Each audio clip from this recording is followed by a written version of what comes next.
আমার art academy থেকে ৬ জন বাচ্চা পুরস্কৃত হয়েছে। বাচ্চাদের একটা চমৎকার প্ল্যাটফর্ম তৈরি হলো জাতীয় পর্যায়ে আর কি। এক কথায় বলতে গেলে পুরো আয়োজনটা আমার কাছে অসাধারণ লেগেছে। আর আমাদের বাংলাদেশ আসলে একটা সমৃদ্ধি এবং চমৎকার একটা দেশ।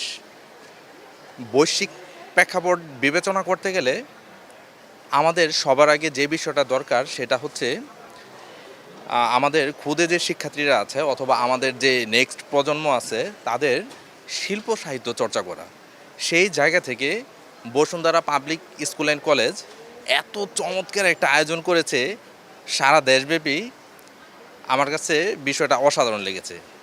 আর আমার আর্ট একাডেমি থেকে ৬ জন বাচ্চা পুরস্কৃত হয়েছে এবং সেই জায়গা থেকে তো আমি হ্যাপি, খুবই ভালো লাগছে।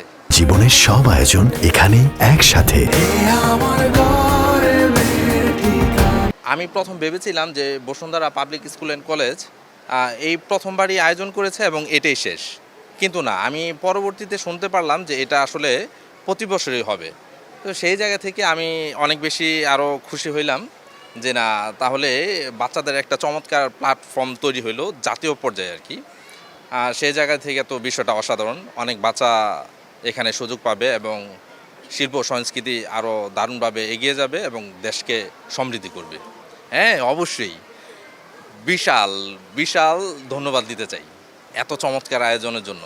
আমি হ্যাপি এবং অনেক সুখী এবং খুশি।